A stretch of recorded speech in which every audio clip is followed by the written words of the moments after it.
Hey, what's up guys, Alex here, thank you for checking this video and welcome to the episode number 41 of the series of tutorials on how to build a premium theme for WordPress.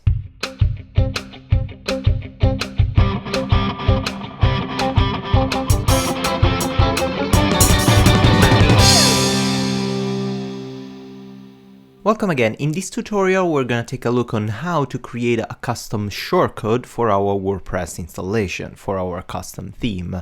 So a shortcode, if you don't know what it is basically a trick, it's basically a method that WordPress uses and gives the user the ability to inject a specific type of custom code inside the content editor. So if you know this, if you ever use WordPress, you know that you cannot write, for example, custom HTML inside the content editor because this custom HTML gets converted into simple text.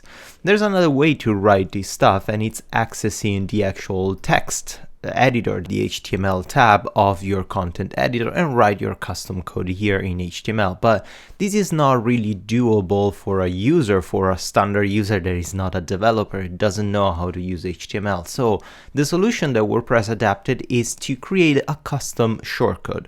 A shortcode is basically a custom text wrapped around square brackets. So for example, if we have a widget that has a custom shortcode to integrate a gallery or a slider, most likely we'll have this shortcode called gallery. WordPress will recognize this format and will convert this into the generated HTML that the developer defined.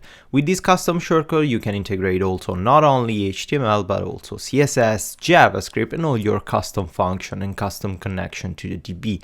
So let's take a look on how to create something cool like this. Last week I asked on my Facebook page which custom shortcode you want me to create, and all the suggestions that I got are basically really complex, really complicated, and more than a shortcode are kind of sort of plugins or widgets. We're totally gonna take a look on how to create those, but for now, to keep things simple and to not have a 3-hour single video tutorials about this stuff, I will create a custom shortcode to use some default functionality of BootStrap. In particular, I want to use the tooltip and popover functionality. So if we access the BootStrap website, we go inside the JavaScript page and we click on tooltip. We're going to jump into the tooltip section. Here, if you go and roll over on a specific button, you see this little tooltip description appearing.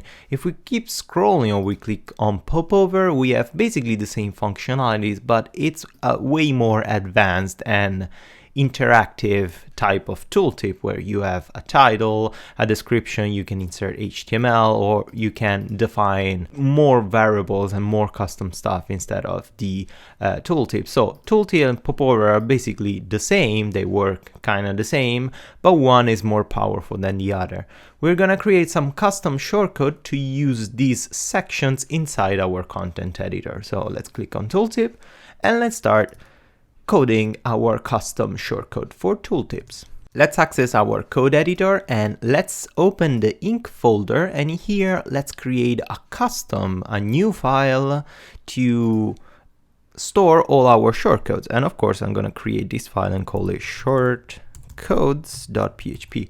Of course, as usual, you can code everything into one single file, into the functions.php or whatever other file, but as I always say, I like to keep things separated, to keep things organized and more modular possible. So if I have to update something, I can find that specific section by looking for the name of the file because everything is properly organized. Let's copy the starter point of a pre-generated file. Let's paste it here and let's call this shortcode options. Let's save it.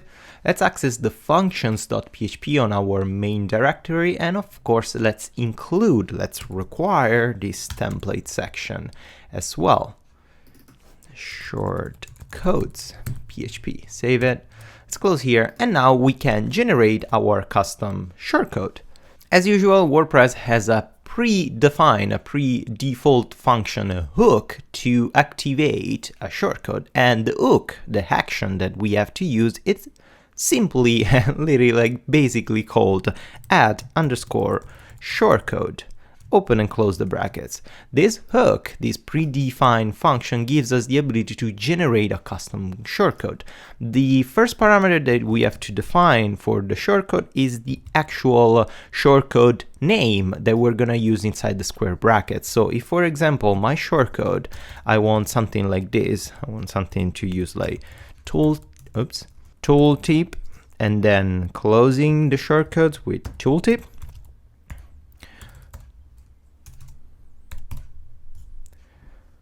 I don't know how to write tooltip. Okay, tooltip. I have to define the shortcode by using tooltip because this is the custom name that I want to use. Always remember to not use camel capital or all uppercase. Always use lowercase.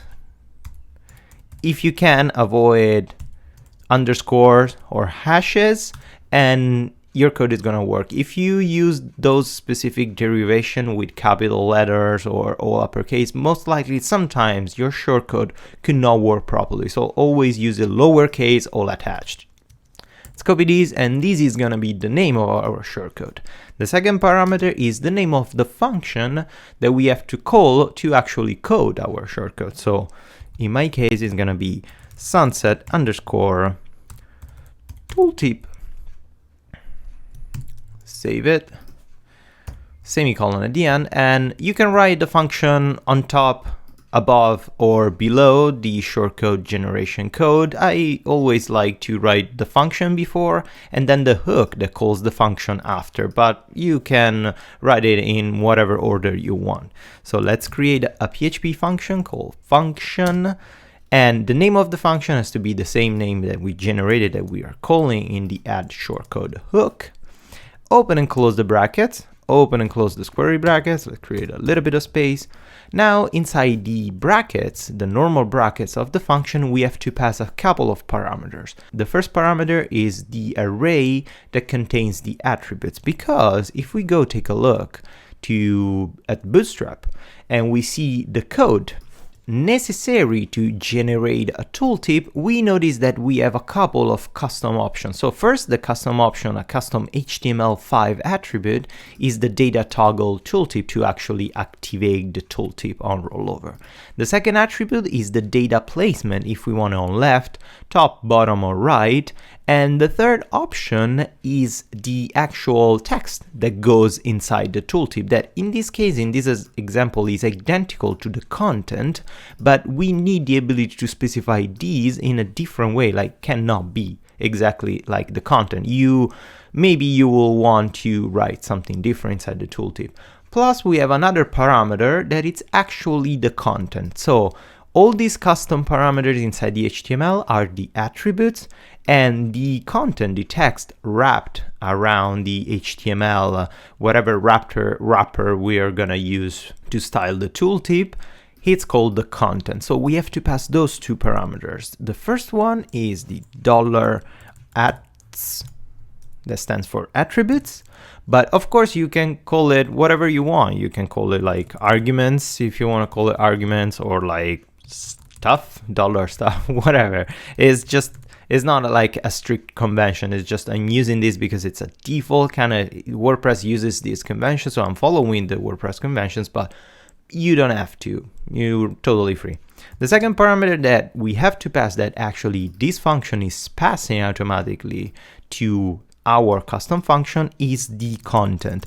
And the content, as I said, it's actually whatever text is wrapped around our shortcode. So if we have a shortcode like this, and this is our content, for example, this is the content, this variable content, it's gonna carry this text. The content sometimes could be empty, so to avoid an error, to trigger an error from PHP, we have to define a standard, a default value for our content, and in our case is null. So even if a user uses the tooltip completely empty, we're not going to have an error, because by default we are already defining a content variable equal null. Now I have to define all the attributes that I'm going to pass. So if we take a look again at BootStrap, we have basically two custom attributes, the title and the placement. These attribute, the data toggle, I'm gonna hard code it inside because I absolutely need it. I don't want to give the user the ability to not use this, otherwise the tooltip won't work. So we're gonna use two attributes, placements and title. Let's go back here. So for example, let's keep using this as an example. I want to use my custom shortcode tooltip, and then I want to give the user the ability to use the placement attribute and say, like, for example, top. And then I want to use the title attribute. For example, this is the title, like this. So we have these two parameters, placement and title, that are custom attributes inside the tooltip shortcode. And to access this, everything like these two parameters, this function is passing these two parameters inside these attributes array variable. To access this, we have to do a little bit of tricky code. So let's create a title of a comment section called get the attributes. So we know that this code is just to retrieve the attributes, and the variable attributes here that we're passing is going to be equal to this function shortcode underscore ats, that is the function that accesses the attributes and assign these attributes to some specific variable that we define, open and close the normal brackets and put a semicolon. Inside here we have to open an array, and inside the array we have to define the two attributes that we're looking for. So the first attribute is the placement attribute, and the second attribute is the title attribute. We have to define some default value also for these two attributes. And my default value for the placement is going to be top, because I want to be top line. And as a title default attribute, I want to have an empty string, so I don't need that. After the array, let's put a comma. We have to pass the attributes, the variable that this array has to go inside and check for everything for these two values, and the array and the variable is attributes. So here this could be confusing because these two variables are identical. Attributes, it's identical to these attributes. It's not that has to be identical. This can be another variable. This could be args. It doesn't really matter. I'm using the standard attributes because to maintain the same kind of logic. So if I have to access the attributes of my tooltip, I can use always this single variable, this single array, and I don't have to remember two different variables to pass the attributes into another variable. So it's kind of more organized and easier to remember. The third parameter that we have to pass is the actual string of our custom shortcode that generates the tooltip. In my case is tooltip. So we are saying to the code that this parameter is not an attribute, but is the actual name of the tooltip. Let's save it. Now we have inside these attributes variable all the content, all the attributes that our shortcode is passing to this function. And now we can return the HTML of our custom shortcode. So let's write return HTML, and always use return. Never use echo inside a shortcode because we cannot echo something inside the content, otherwise we're gonna destroy the generation of the content in WordPress. Always use return, and inside the return we can basically copy the entire code of BootStrap, but of course we're gonna change a little bit of HTML here. Inside the single quote and semicolon, let's pass the entire code. So I don't want to use the tag button because I don't really need. I want to just use a span tag so it's in line and it's not going to create any issue. I want to create a custom class called sunset tooltip, so I can style that one. Data toggle, we are going to leave it like that, tooltip. Data placement, we can add with writing single quotes and then dot and dot to connect a PHP variable to an echo string. We have to print the placement attributes, and to access this we have to write the variable @, square brackets, single quote, placement. So let me copy paste so we avoid typo. So we are gonna access this placement value inside the attributes array and whatever the user is gonna write.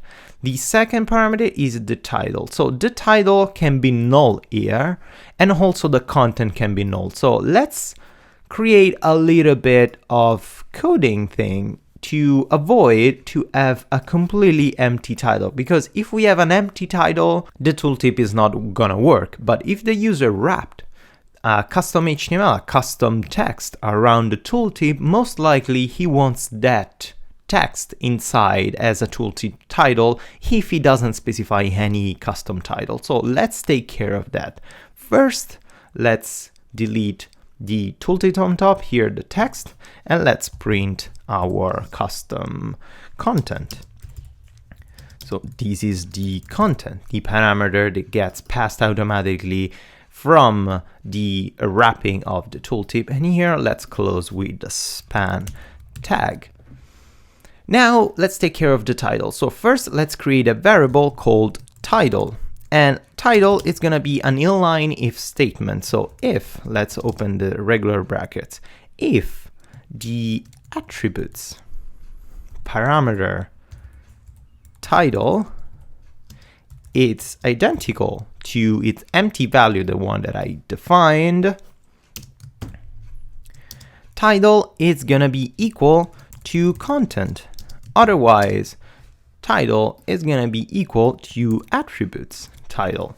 So in this case, we are preventing the fact to having an empty title in case the user doesn't write or doesn't use the title attribute and just wraps the tooltip shortcode around a custom text. We will use that custom text inside our title attributes. So now we can use this variable title. Let's connect as usual with single quote and dots. Let's save it. Let's go back in our front end here. I'm already inside the gallery to post. Let's refresh and see if we broke something. We don't have any error, so that's good. Let's access our administration panel, edit the post gallery to, and let's select these first 3 words and let's wrap everything around tooltip. So tooltip shortcode, and I'm gonna use the attribute placement equal top, and title is gonna be equal to tooltip title. Let's close tooltip and let's close the tooltip around these 3 words, tooltip. Perfect. Let's update this file and let's check if it works, if we broke something. Let's refresh. Now we have this tooltip. I wrote it wrong, so it's not working. Tooltip, be careful of typos. In the front end, we are not seeing the shortcode. If we go roll over, nothing happens, nothing works because we didn't activate the tooltip with JavaScript in BootStrap. But if we inspect our element and we check the source code, look at that. Our 3 words are wrapped around our tooltip custom code. And as you can see here, we have all the values that we define. So we have the top value and the tooltip title that I define in my content editor. So now we have to write a little bit of JavaScript to activate the tooltip. To do that, let's just go inside the tooltip section and let's copy this code. This is the jQuery code that is necessary to activate the tooltip. Let's copy these. Let's access inside our JavaScript source folder and let's access sunset.js and let's write everything inside reveal posts, because the reveal post function, as I explained in the Ajax section of this series of tutorial, is the function that gets called every time we have a new post dynamically loaded or at the beginning of the generation of our post. So every time we have a new post loaded, we need to recall the tooltip or to reactivate all the specific function, the JavaScript functions that we need and are hooked and bounded to the content of our post, newly generated post, because JavaScript cannot rerun by itself. So if we define a variable or a function here, and then we load something new without reloading the page, the JavaScript function won't work. So always have a custom function to recall every time you load something new with Ajax. So let's access that function, reveal posts, and let's call this data tooltip. Let's save it. Let's go back in our front end. Let's refresh. No console logs error. Let's go on rollover. Look at that. The tooltip, it's working. So now let's do a little bit of a CSS styling. First, I want to give a different color, a different highlight to specify this is a clickable area or it's an interactive area, and then I want to change the cursor. Same thing, I want to use the same kind of code to style the link, because if you notice here, we have a custom link that is identical to the text because I didn't style the A tags, A elements. So let's do that. Let's take care of that. Let's access our SAS folder and let's access our sunset.scss. Let's scroll down to the last section that we generated, a single section inside the entry content.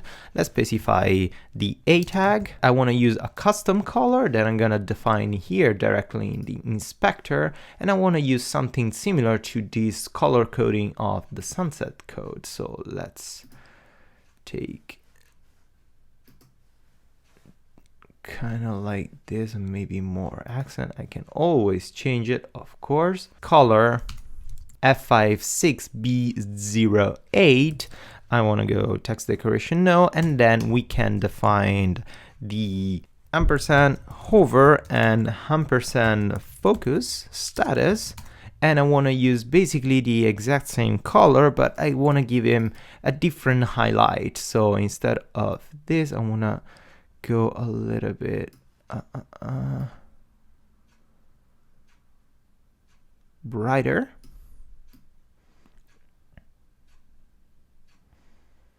Let's try this one.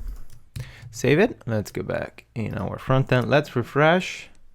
If we go roll over, yes, there's a really nice transition and giving an highlight. Actually, now that I see it, I want to invert the color. I want to use the lighter version as a default and the more saturated version and darker version has a rollover. So let's invert these two values because yes, because whatever, let's do that. I like it more. So let's save it. Let's refresh. Nice, way better. And now let's apply the same class that we're using here for our tooltip, that is the sunset tooltip class, to this A tag. So comma dot sunset tooltip class. So also our tooltip will have this nice highlight as a text.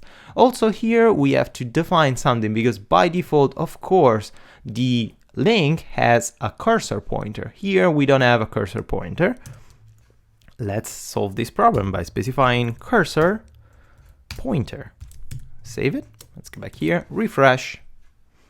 And now we have our nice tooltip.